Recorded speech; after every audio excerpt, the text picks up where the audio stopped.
Hello there and welcome to the Impact Zone podcast. We are back again to talk more TNA wrestling shenanigans. And oh my goodness gracious, Joe Hendry just appeared at WrestleMania to have a match with Randy Orton. Now I know, and I will also commiserate a little bit on the fact that the match was pretty darn short, only about 3 minutes or so. But I don't really think it matters all that much. Now, normally I would say, or I would think to say something about like, this isn't good, mostly. And we were talking, I think, a while about, or there was that report a while back about, Joe Hendry wrestling The Miz on Raw or whatever it was, or whoever it was. I don't know who he was going to wrestle. But it was going to lead to a feud with The Miz, and he was going to lose on Raw.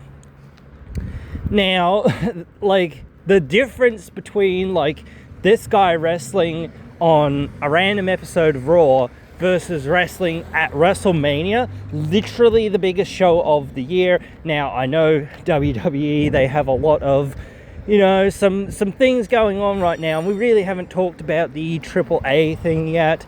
And I don't know whether we're going to really, and I know this is sort of like, a lot of this stuff is old news in some ways, in some forms and whatnot, but I wanted to talk about it because, hey, I want to talk about it, but hey, it is what it is, and we all have lives and whatnot, so I didn't get to this as quickly as what I wanted to, perhaps, either, but also, the editing and the processing of some things sometimes just, you've got a whole bunch of other stuff to do and life gets in the way. So as I said before about trying to take a step back from the channel, that it's like, well, it's a lot of difficulty to do these things and get these things out quickly, especially because I'm doing so much other stuff. But it is one of those things now that it does feel like, well, maybe that project isn't going to get off the ground, so hey, we'll wait and see, but I'll continue to plug along with it, but there isn't as much hopefully to do in the immediate future, but this is amazing. And again, I think it's one of the most viewed videos that WWE has put out. Joe Hendry's surprise appearance at WrestleMania. So it's like, again, that's insane, dudes. And the pop that he got there was probably the biggest pop that anyone got. But yet people are still, people have been saying, oh, Joe Hendry's gone cold and da-da-da-da-da and all this and whatever and whatnot. But I think this sort of also proved something else that I had said before, which was I thought that, his shoulder injury or whatever was kayfabe. So that's all right, doesn't matter that much, honestly, in many ways. But yeah, that's fine. Well, something else that I wanted to bring up quickly before sort of wrapping this up, I suppose, is the Rebellion pay-per-view. Guys, it looks like they sold out, I'm not going to say half, maybe about a third of the arena, which was their original full arena setting for however many tickets they were going to try to sell. So it looks like they've opened another at least third or probably even more worth of seats. That not only means that they have sold out that many tickets, that they are somewhat confident and whatnot that, hey, there is enough demand that they will sell out another third of the tickets that are there. And this is something like a 18k, 20k arena or something like that.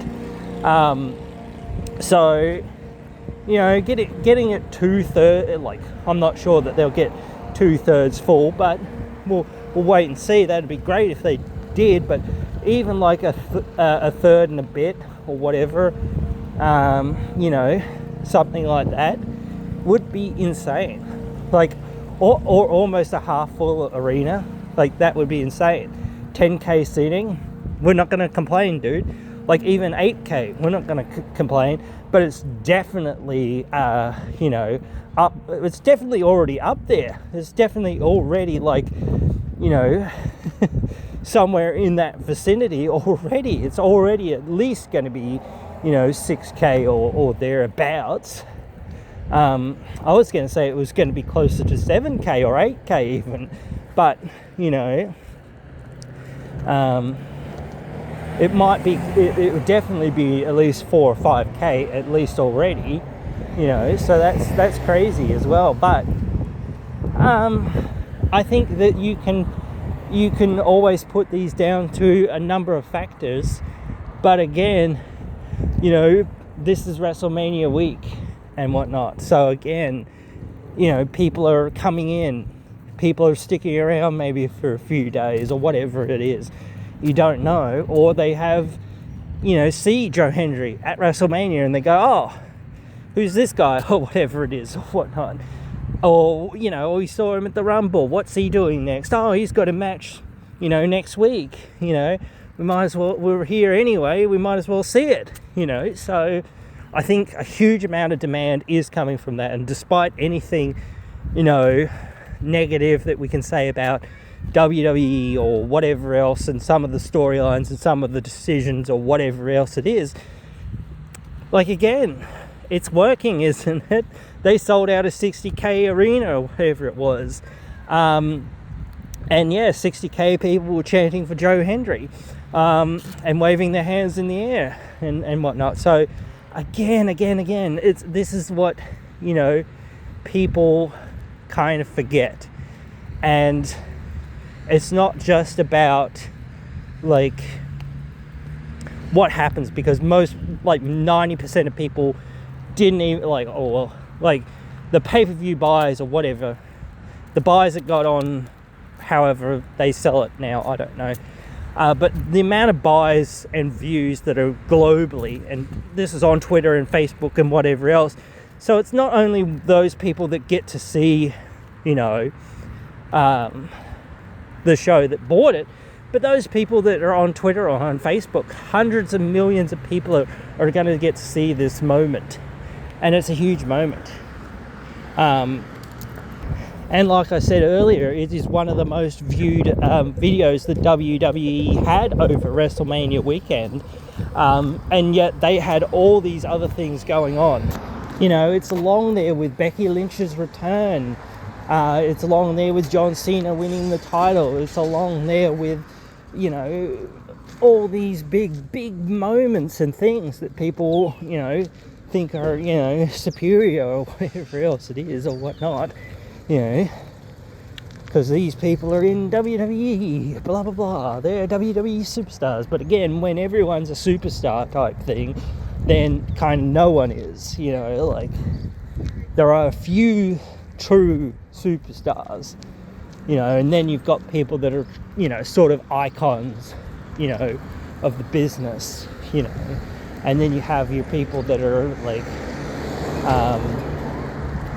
your goats or whatever, you know. I would consider Cena in the GOAT conversation, you know, icons. I think in WWE, AJ is an icon. In TNA, he's a legend. He's a GOAT, you know. So that, like, in the industry as a whole, he probably is, you know, a GOAT or one of the GOATs. You could consider him in that, you know, kind of area. Joe Hendry is a phenomenon right now. Like, you know, he's not one of the GOATs. Absolutely not. He's not an icon yet. But he is a superstar. So, you know, within a few years or whatever, he will be, you know, reaching those levels. And we heard from Triple H saying, hey, we're going to get you to do more WrestleManias, you know, if we can. And again, we don't know how long he's going to be under a TNA contract doing that. But, you know, again, look at a few of the people that, you know, have gone through our doors that are there, you know, LA Knight, you know, AJ, obviously, a lot of people. And again, you know, like even backstage, there's a few people that are our guys. And I think Jeremy Borash was just put in charge of AAA. And currently it's a weird juxtaposition between like WWE and TNA, because like WWE is giving a lot of like former wrestlers and whatnot these opportunities right now, and you know, investing in people to be producers and agents and all this sort of stuff backstage. But yet TNA is there firing their people that, you know, are in those roles and whatnot, which isn't great. But then again, it's like, well, WWE is a, you know, multi-billion-dollar company, whereas TNA not so much. But again, it, you know, the only way that you can sort of make these things, make the product and make the wrestlers and whatever better, is by having some of these people, you know, fulfilling some of those roles. So yeah, it would be really nice to have some of those people back, or have some of those people involved again in the product, because they certainly can help out with the product and whatnot. I think everyone could be valuable in some ways, but again, it's just one of those things where I think, you know, the higher ups and whatnot, they don't want anyone to challenge them on, you know, anything or whatever, you know, that they do or want to do and that sort of thing. That's also why, you know, some of these other things kind of happen, and it's like, well, why did they do that? You know, like, it's not bad to put the title on Wentz, but it's like, well, why'd you do that for only like a week or whatever it was? Well, that was to fulfill, you know, something in WWE, and we couldn't get Bailey to go over there, you know, or whatever it was. So that was the situation there. So, you know, yeah, but it's one of those things you've got to be like, well, you know, we should do more with that, you know, rather than, you know, let's just move on and forget about it or whatever. And I don't, as I say, I don't love the ADHD or hot potato style of things that do happen. But, you know, it's funny to look back on like old school NXT and see how fast kind of things moved. Things were very ADHD in many ways. Things were kind of like hot potato quite a lot, actually. But yet, you know, there wasn't as big of a problem with it. I don't know, but yeah, it certainly is interesting, at least to say the least. But it's certainly a great situation that we've got there, because again, like WWE promoted Unbreakable, they're promoting Joe Hendry, our top guy, you know. So we've got to take, you know, the best parts of this. Yes, there are negative parts to it, but like, again, I don't think 90% of people, or whatever, even probably 99% of people really care that much. They're wrapped up in the moment that happened, you know, and the rest of it is like, oh, well, yeah, that it would be nice for this, or it would be nice for that, or whatever else, you know, little things or whatever. But at the end of the day, you go, well, this is what most people really care about, and where the focus for most people is. So if that gets people through the door, or gets people to check out TNA and do things, you know, that's where we want it, you know. Again, like even Marsha turning up on NXT and things like that, it's like, well, you know, sure. But again, it's like when people say, oh yes, you know, I see all these people come from NXT, and I go, who the heck is this person? I've never heard of them in my life. I've never seen them in my life. But people, you know, in WWE, probably more relevant to them, because, and again, that's bringing some of those people, or potentially bringing some of those people over to go, oh wow, you know, we get to see this person that's in WWE, you know, over here in TNA, and see if they can be something bigger and do more and whatnot. So it's great to see that kind of thing as well, because you get to see a whole bunch of, you know, different things in this wrestling space. So we've got to be open to you know, working with them, and that it is one of those things of saying, well, you know, at a certain point, what was this for or whatever. But, you know, if it's for Orton to potentially challenge Cena, it's like, well, you know, you can see where that's going. But anyway, guys, I hope you guys have enjoyed this one. I hope you guys will join me again in another one.